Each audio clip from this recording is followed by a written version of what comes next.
Hello aspirants, welcome to our channel. Please subscribe, like, share and support to our channel.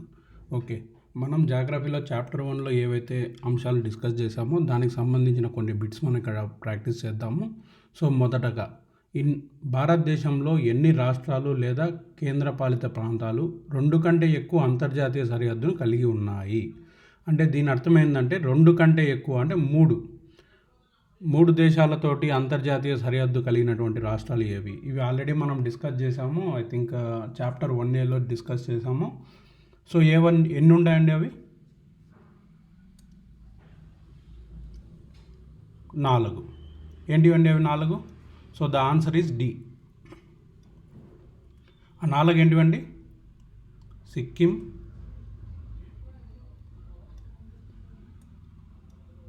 పశ్చిమ Bengal,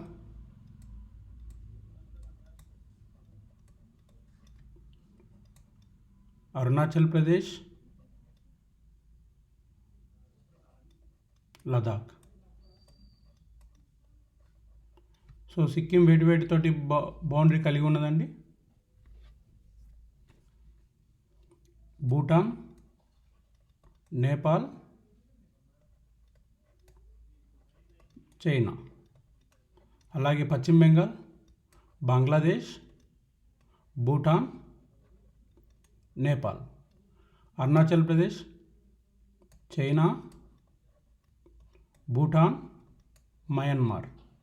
Ladakh, China, Afghanistan, Pakistan. Okay, so next question.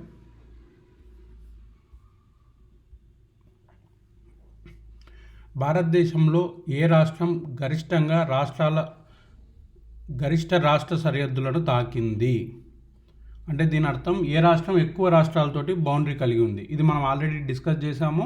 So ఈ bit వచ్చింది కాబట్టి same క్వశ్చన్కి మనము భారతదేశంలో ఏ రాష్ట్రం తక్కువ రాష్ట్ర సరిహద్దులను కలిగిందంటే అవి ఏవండి? సిక్కిం, మేఘాలయ. ఇవి ఓన్లీ ఒక్కొక్క రాష్ట్రంతో. సో ఇప్పుడు మనకి ఏదైతే క్వశ్చన్ ఇచ్చారో దాని పరంగా ఆన్సర్ ఏంటండి? మధ్యప్రదేశ్ మొత్తం 8 రాష్ట్రాలతో బౌండరీ కలిగింది.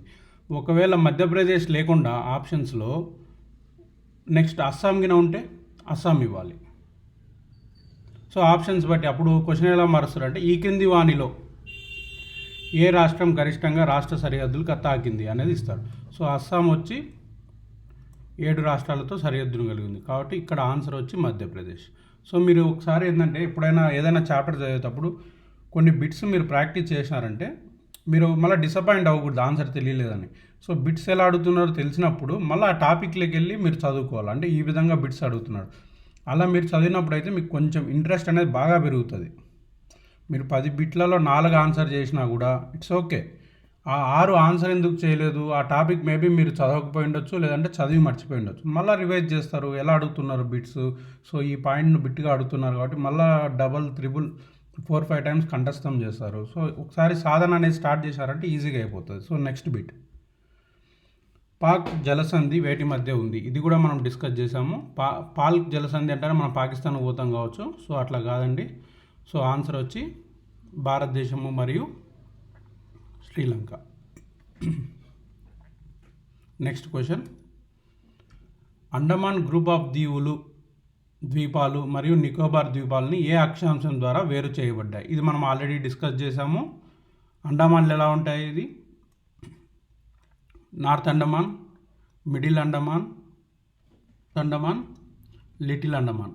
సో ఈ లిటిల్ అండమాన్ తర్వాత మనకు 10 డిగ్రీల నార్త్ అక్షాంశం వస్తుంది. తర్వాత ఉండేది నికోబార్ దీవులు. కాబట్టి ఇది మనం ఎలా డిస్కస్ చేసామంటే ఏదర్ లిటిల్ అండమాన్కు నికోబార్కి మధ్యలో ఉండే ఛానల్ ఏంటిదైనా అని అడగొచ్చు, లేదంటే అండమాన్ ద్వీపాలకి నికోబార్కి ఇక్కడ అండమాన్ గ్రూప్ ఆఫ్ ద్వీపాలు అని ఇచ్చాడు. అంటే మొత్తం అండమాన్ సముదాయంలో ఉండే ద్వీపాలు అంటే ఈ అన్ని ద్వీపాలకి ప్లస్ నికోబార్ ద్వీపాలకి అంటే ఇది ఎన్ ఇది ఏ మధ్యలో ఉండే ఛానల్ ఏంటంటే 10 డిగ్రీల నార్త్ ఉత్తర అక్షాంశం. ఒకవేళ ఆప్షన్స్లో మనల్ని కన్ఫ్యూజ్ చేయడానికి, మనల్ని ఇంకా బాగా ఇది చేయడానికి ఫస్ట్ ఆప్షన్లో 10 డిగ్రీల సౌత్ అక్షాంశం అని ఇచ్చాడు అనుకోండి, మనం యాక్చువల్గా భూమధ్య రేఖకు పైన ఉన్నాం కాబట్టి మనకు నార్త్ వే వస్తాయి. సౌత్ అని ఇస్తే మనం ఏంటంటే ఒకసారి తొందరలో మనకు 10 డిగ్రీలు ఉంది కదా అని ఆప్షన్ ఏ పెట్టే అవకాశం ఉంది కాబట్టి ఇక్కడ ఇవ్వలేదు లక్కీలీ. సో మీరు కొంచెం వచ్చిన బిట్లను జాగ్రత్తగా పరిశీలించి ఆన్సర్ పెడితే తెలిసినవి తప్పు చేయకుండా ఉంటే ఆడికి మనం సక్సెస్లో ఉన్నట్టే. నెక్స్ట్ బిట్, భారతదేశంలోని పగడపు దిబ్బల క్రింది రాష్ట్రాలు లేదా కేంద్రపాలితలో ఏది అతిపెద్ద విస్తీర్ణం కలిగి ఉంది? ఇది మన ట్రూ ట్రాన్స్లేషన్లో కొంచెం తప్పుగా వచ్చినట్లుంది. సో దీని అర్థం ఏంటంటే భారతదేశంలోని పగడపు దీవుల దిబ్బ అని, లేకుంటే ఆ దీవులు ఏ రాష్ట్రంలో కానీ కేంద్రపాలిత ప్రాంతంలో ఎక్కువ విస్తీర్ణంలో కలిగి ఉన్నాయి అని. యాక్చువల్గా మనకు ఉండే దీవుల్లో మ్యాక్సిమం మనం అండమాన్ నికోబార్ ఒక కేంద్రపాలిత ప్రాంతం కాగా లక్షద్వీప్స్ కూడా కేంద్రపాలిత ప్రాంతమే, కానీ మనకు ఎందుకైనా మంచిదని రాష్ట్రాలలో లేదా కేంద్ర పాలిత ప్రాంతాలలో అని ఇచ్చాడు ఇక్కడ. సో మనకు రీసెంట్గా మోడీ లక్షద్వీప్స్కి వెళ్ళడం జరిగింది. సో లక్షద్వీప్స్ కూడా మాల్దీవ్స్కి తక్కువ ఏం కాదని చెప్పి ట్వీట్ చేయడము, తర్వాత అంశాలన్నీ మీకు తెలుసు. కాబట్టి మనకి ఎప్పుడైనా పగడపు దీవుల దిబ్బ కానీ పగడపు దిబ్బలు దానికి సంబంధించి ఏది వచ్చినా కూడా సో మీరు ఇంగ్లీష్లో గుర్తుపెట్టుకోవాల్సింది కోరల్ రీఫ్స్. అంటే అందమైన బీచెస్ అంటే లక్షద్వీప్స్ అండి answer. So next, McMahon line ద్వారా విభజించబడిన దేశాలు ఏవి? సో ఇక్కడ ఆన్సర్లో ఆప్షన్ ఏ, ఇవి కూడా తప్పుగా టైప్ చేయబడ్డాయి. సో ఫస్ట్ వచ్చి India Afghanistan, India Pakistan, India Bangladesh, India China. So McMahon line ఏ రెండు దేశాల మధ్య ఒప్పందం కలిగి ఉందండి మెక్మోహన్ ద్వారా? So the correct answer is option D, India మరియు చైనా. సో నెక్స్ట్ క్వశ్చన్, భారతదేశం పరిమాణం పరంగా డాష్ అతిపెద్ద దేశము. సో భారతదేశం పరిమాణ పరంగా ఎన్నో అతిపెద్ద దేశం అండి, మనం ఆల్రెడీ డిస్కస్ చేసాం. పరిమాణ పరంగా అతిపెద్ద దేశం వచ్చి ఫస్ట్ది రష్యా, తర్వాత కెనడా, తర్వాత చైనా, ఆ తర్వాత యుఎస్ఏ, ఆ తర్వాత బ్రెజిల్, ఆ తర్వాత ఆస్ట్రేలియా. అంటే 1 2 3 4 5 6. సో నెక్స్ట్ వచ్చి మనది 7వ దేశం అండి. So answer is A. Next question, భారతదేశంలో స్థలాకృతి పటం ఈ క్రింది సంస్థ నుండి ప్రచురించబడింది? అంటే మన ఇండియన్ మ్యాప్ ఎవరు ప్రచురిస్తారు అనేది. సో ఇక్కడ NATMO, GSI, SOI, ZSI. So ఇవన్నీ మీకు ఆల్రెడీ తెలుసు. ఇక్కడ చూడండి, జాగ్రఫికల్ సర్వే ఆఫ్ ఇండియా అని ఉంది, సర్వే ఆఫ్ ఇండియా, ఇక్కడ సర్వే ఆఫ్ ఇండియా. సో నేను ఈ రెండే ఎందుకు ఎక్స్ప్లెయిన్ చేస్తున్నా అంటే మనం ఇండియన్ జాగ్రఫీ మ్యాప్ జాగ్రఫీకి సంబంధించిందని geographical survey of India is the correct answer అని పోయే అవకాశం ఎంతైనా ఉంది. కాబట్టి ఫస్ట్ రాంగ్ ఆన్సర్ వచ్చి ఇది, జాగ్రఫిక్ సర్వే ఆఫ్ ఇండియా కాదు. మిగతా పేర్లు చూస్తే సంబంధమే లేదు. The exact answer is survey of India. So the exact answer is survey of India. మనం ఆల్రెడీ చదువుకున్నాం.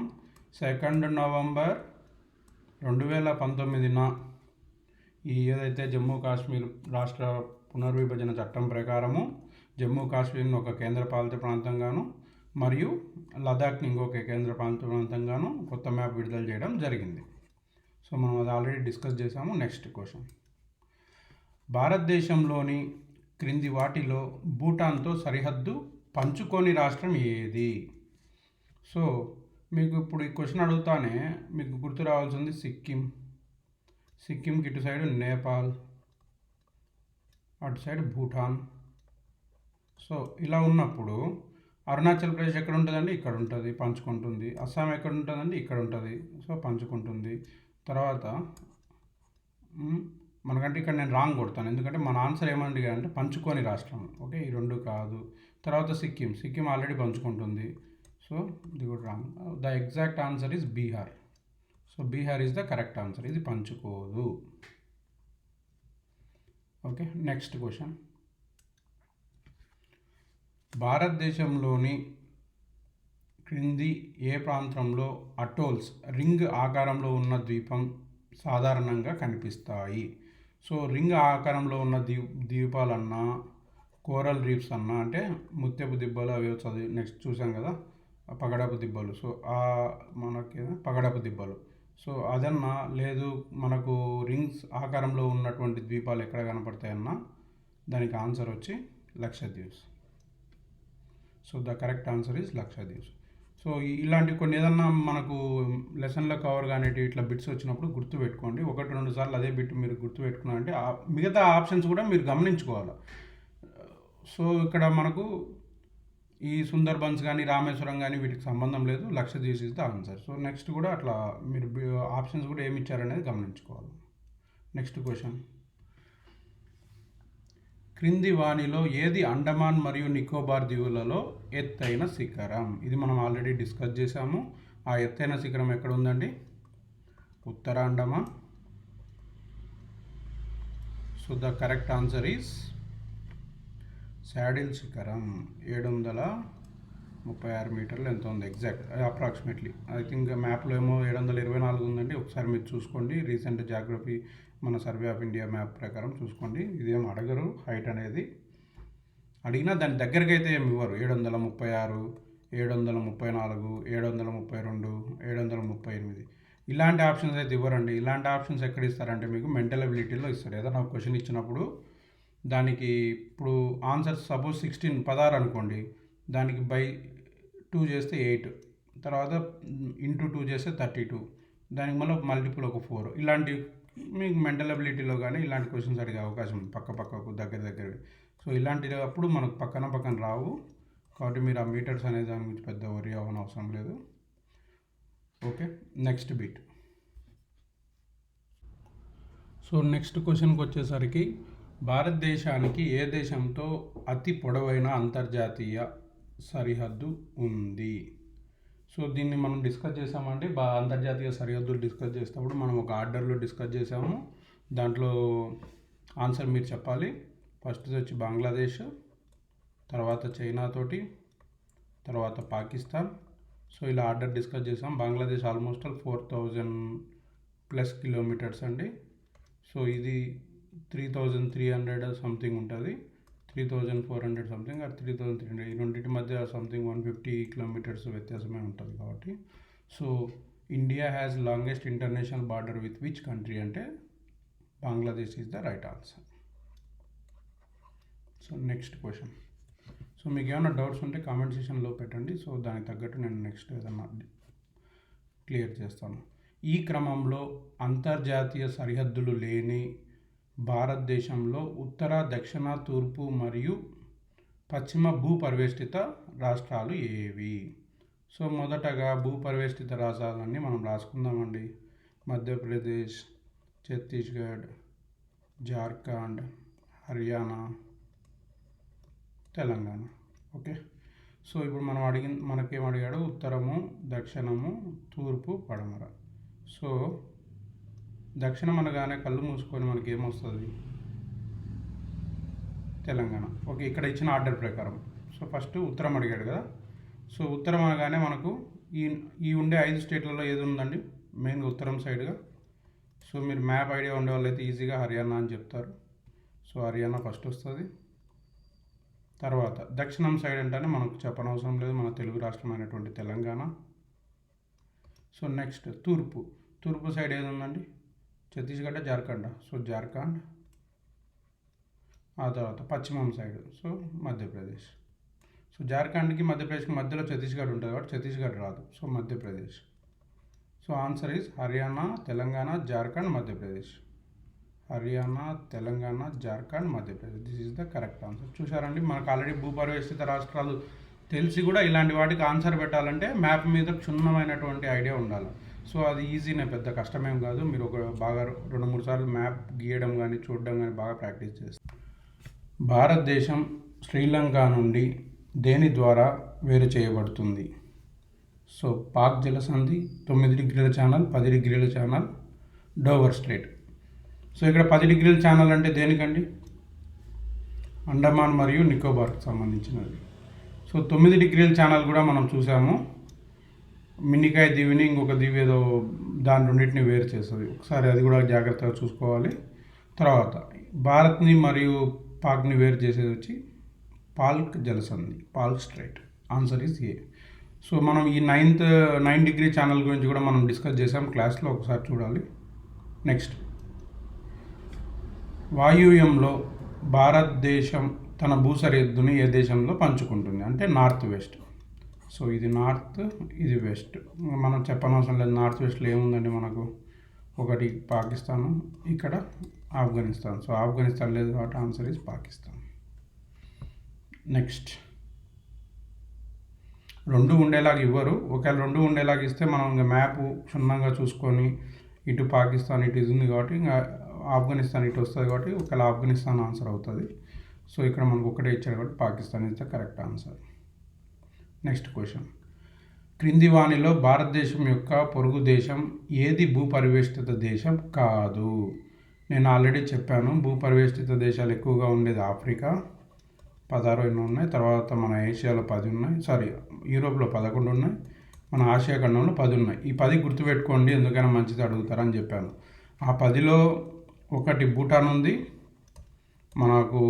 మనతోటి సరిహద్దు పంచుకునే నేపాల్ ఉంది, నేపాల్, భూటాన్, ఆ తర్వాత ఆఫ్ఘనిస్తాన్. ఈ 3 మనతోటి ఉన్నాయన్నట్టు, ఆఫ్ఘనిస్తాన్. సో ఇప్పుడు ఈ 3 కాకుండా వేరే ఏముందండి ఆన్సర్లో? ఆఫ్ఘనిస్తాన్ కాబట్టి ఇది రాంగ్ ఆన్సర్.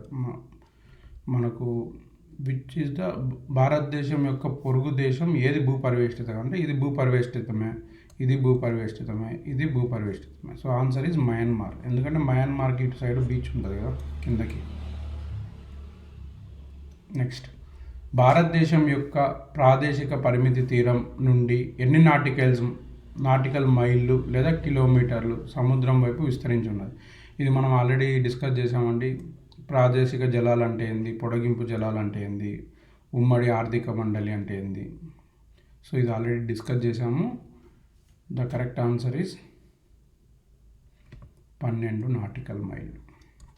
సో 12 నాటికల్ మైళ్ళ వరకు ప్రాదేశిక జలాలు, ఆ తర్వాత పొడిగింపు జలాలు వచ్చి మనకు 24 నాటికల్ మైల్స్ వరకు, ఆ తర్వాత తీరరేఖ నుంచి 200 వరకు ప్రత్యేక ఆర్థిక మండలి. So the correct answer is 12 nautical miles.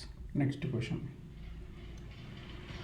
భారతదేశంలోని ఏ రాష్ట్రాలు మయన్మార్తో ఉమ్మడి సరిహద్దును కలిగి ఉన్నాయి?